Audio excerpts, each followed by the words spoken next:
ناپاکی کی حالت میں پسینہ، کپڑے، کوکنگ، یہ سوال جو ہیں ان میں بنیادی جو چیز ہے نا وہ ہمارے عرف میں مشہور چیز ہے ایک غلط فہمی۔ غلط فہمی کیا ہے کہ عورت جب مخصوص ایام میں ہو، ناپاکی کے دنوں میں،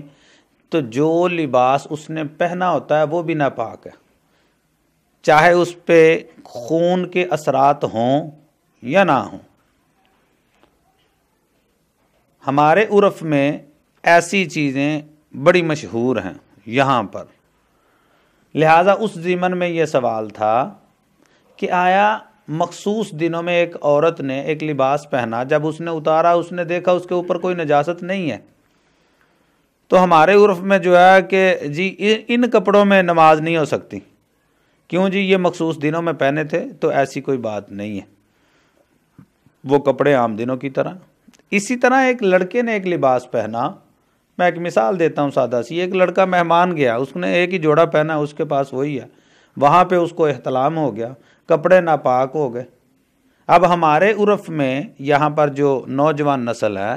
وہ یہ سمجھتی ہے کہ جن کپڑوں میں احتلام ہو جائے، چاہے دھو بھی لیا ہے نا اتنا حصہ، تو ان میں نماز نہیں پڑھ سکتے، یہ بھی غلط ہے۔ اگر خدا نخواستہ کبھی ایسا مرحلہ کسی نوجوان کو پیش آئے کہ احتلام وغیرہ ہو جائے، تو جو آپ لوگوں کو پتہ ہے، پچھلے درس میں ہم بیان بھی کر چکے کہ کپڑے کس طرح سے پاک کیے جائیں گے، تو وہ اپنے کپڑے پاک کر لے، اس کو اچھے سے نچوڑ لے، پانی ٹپکنا بند ہو گیا، کپڑا چاہے گیلا ہے، وہ اس نم کپڑے میں، گیلے کپڑے میں بھی نماز پڑھ سکتا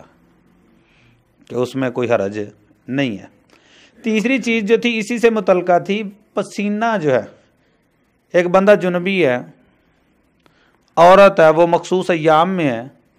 اس کے جسم سے جو پسینہ نکلتا ہے جی وہ کپڑوں کو لگتا ہے، کیونکہ عورت ناپاک تھی تو لہٰذا پسینہ ناپاک ہے، لہٰذا کپڑے ناپاک ہیں۔ بھئی کون سے دور کی بات کرتے ہو؟ اگر تم جدید سائنس کی بات کرتے ہو تو فنگر پرنٹ کیا ہے؟ وہ بھی تو انسان کا پسینہ ہی ہوتا ہے۔ اور اگر اس بات کو اتنی گہرائی میں نہ بھی لے کے جائیں، ایک عورت جو ہے گرمیوں میں مخصوص ایام میں ہے، فقط کیا اس کا پسینہ اس کے کپڑوں کو لگ رہا ہے؟ وہ جو کھانا پکا رہی ہے، وہ جس کپڑے سے اپنے ہاتھ صاف کر رہی ہے، جس بستر میں وہ سو رہی ہے، جس بچے کو وہ اٹھا رہی ہے، ایسی کوئی بات نہیں ہے، بلکہ یہ وہ بات تھی جو نبی کریم صلی اللہ علیہ وآلہ وسلم کے دور میں بھی مشہور تھی کہ ناپاک عورت جو ہے نا وہ بالکل ناپاک۔